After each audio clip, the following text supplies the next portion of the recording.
I got a new pen that can write underwater. It can write other words too.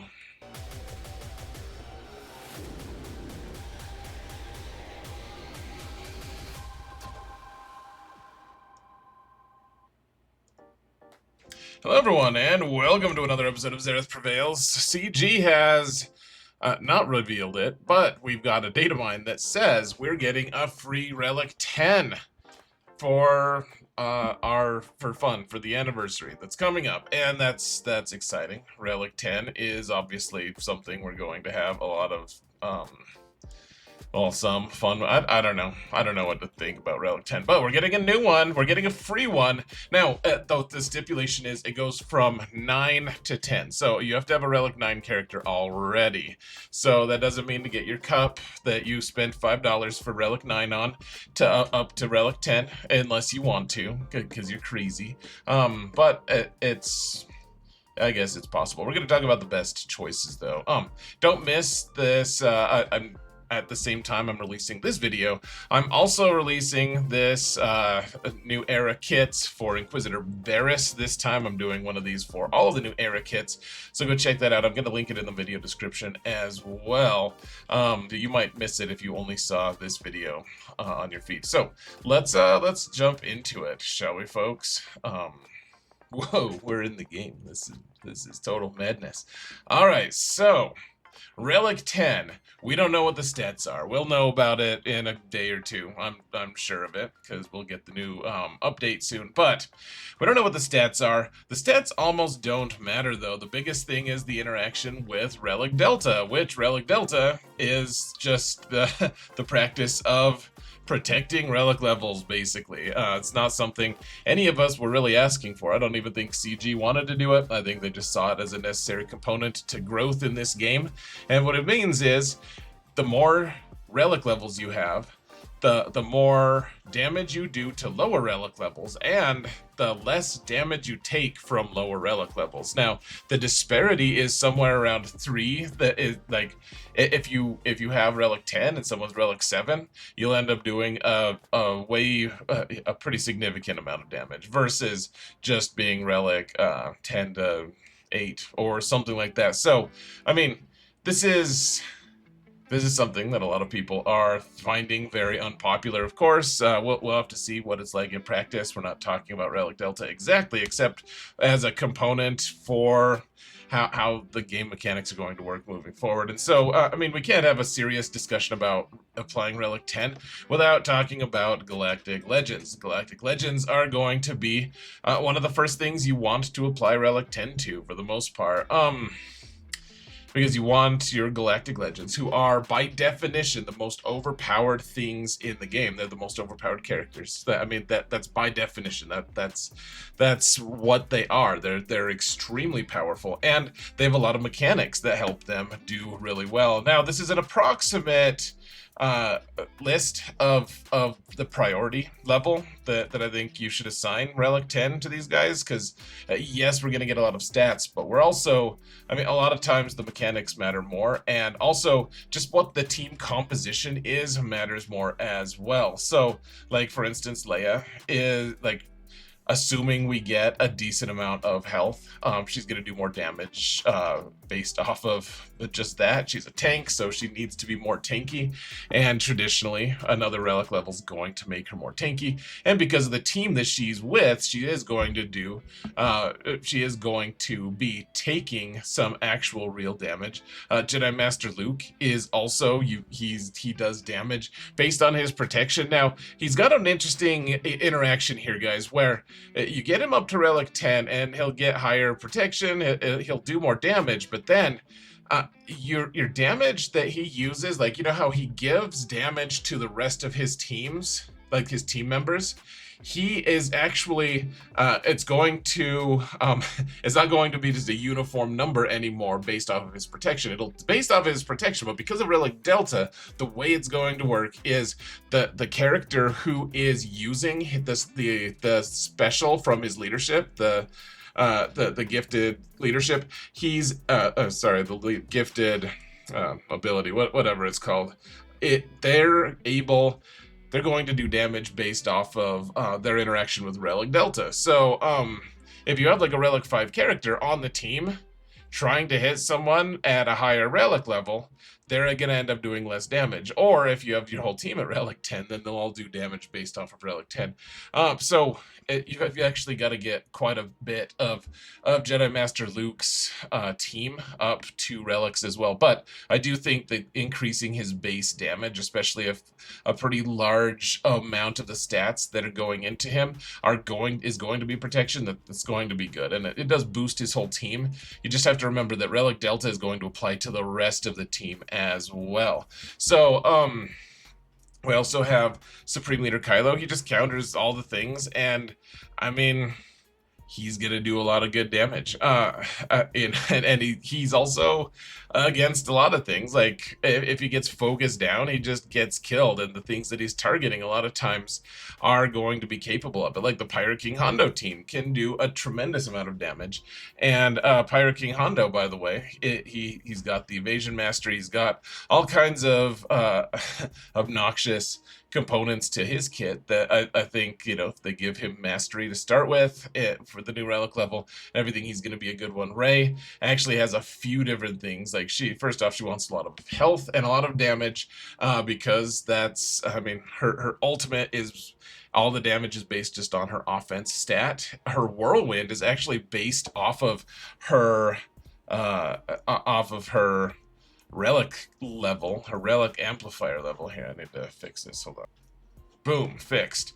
But yeah, she does that massive damage to the target enemy, dealing 7% more damage per relic amplifier level. So that's also really nice. Her lifeblood thing is based off of what her total health is. Her ultimate, like I said, is based off of how much offense she has. Like she loves relic levels a whole bunch. So otherwise, the rest of them are all fine. Like Ahsoka, maybe she's a little too low on here, but she's gonna take hits. She's a taunting tank, so she deserves to be a little higher on the hierarchy. Lord Vader is, he wants to do damage, but I don't know, Relic 9 seems like fine for him. Jabba would love to be thicker. Wouldn't we all? So, let's see. Say the Eternal Emperor and Jedi Master Kenobi. They're probably not worthwhile. I would do a lot of these other ones first. So, anyways, lots of Galactic Legend talk. You guys know that we don't need to talk too long about the Galactic Legends and what they do. We know, right? Like this is a thing that and if you don't know, then just trust me. I've never really been wrong. I'm the sole arbiter of truth. If you didn't know about Galactic Legends and stuff, I guess it makes sense. You might not know that I'm the sole arbiter of truth, but just trust me. Just trust me. Have faith. All right. Okay. So next up, I honestly this might be my first Relic 10, guys, before Galactic Legends. Honestly, I really might do this. Darth Bane at Relic 9, because what does he do? He kills everyone, right? And how does he do it? On his own. He needs a buddy, but his buddy's supposed to die, so who cares about what their Relic level is? Well, he does, because he gets a boost based off of that. But Relic 8 is fine, right? Like Relic 7, whatever. His big thing is he's a full team. He wants he gets the whole team. Like if you apply Relic 10 to him, the whole team is suddenly Relic 10. People are like, oh, hey, how's your Relic 10 grind going? You're like, well, it's good. I have an entire team upgraded.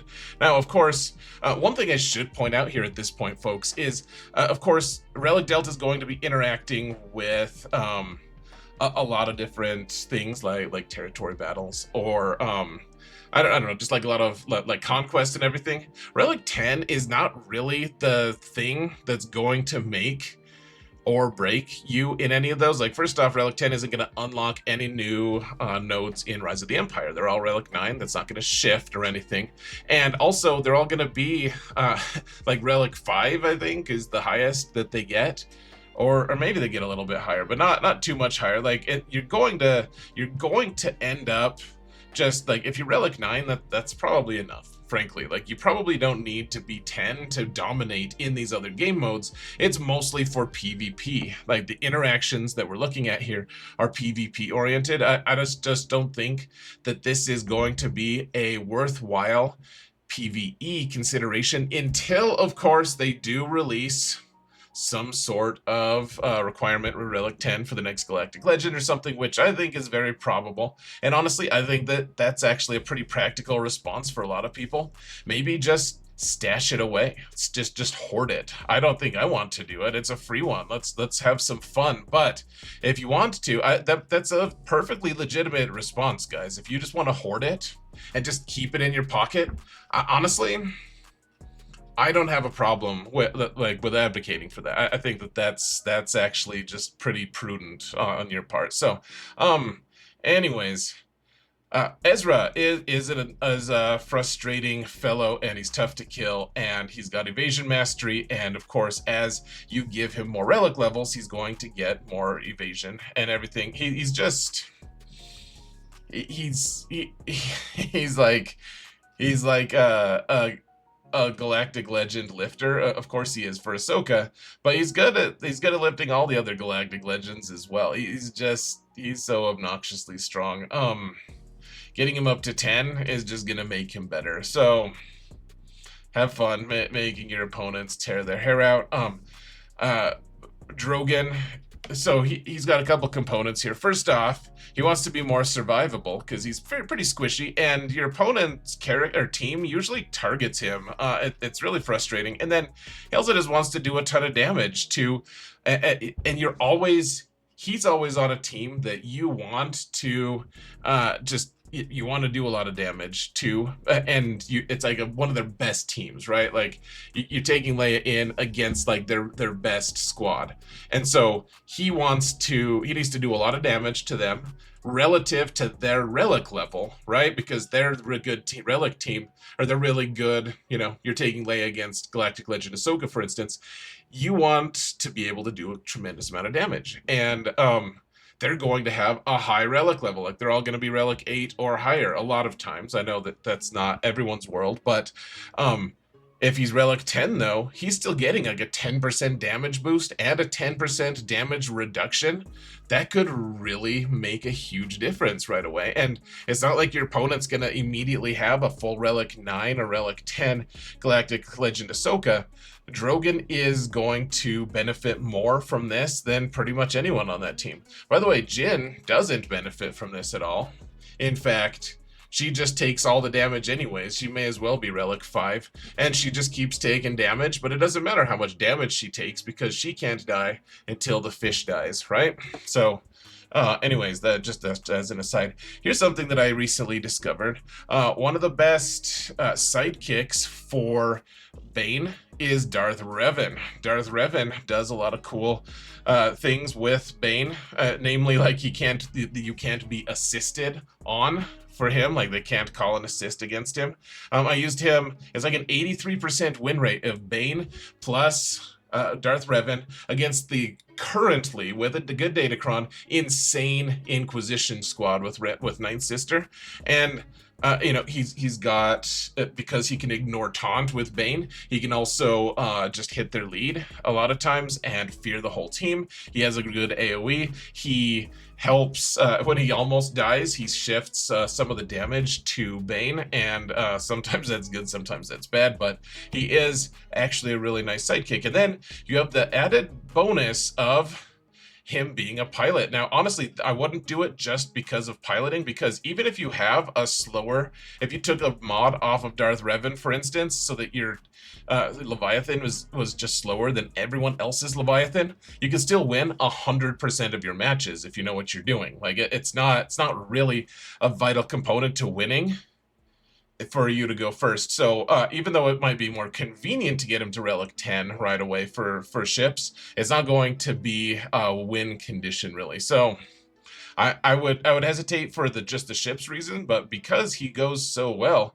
with Revan or with Bane, and then when he dies, then Bane goes crazy. I mean, I would get Bane first, but Darth Revan is something to think about.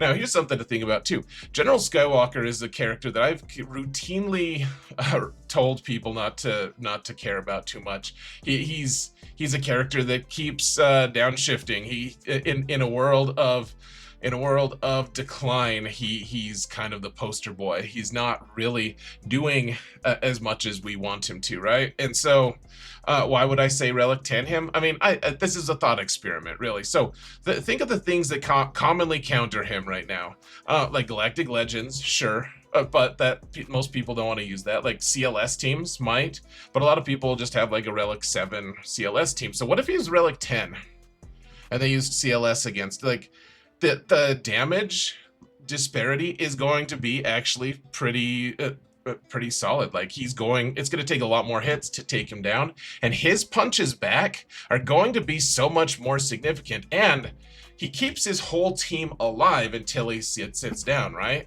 Like, so the whole team, it can be just Relic 5 or something like that while he's protecting them. You already have him at Relic 9 if you have Galactic Legend Hondo.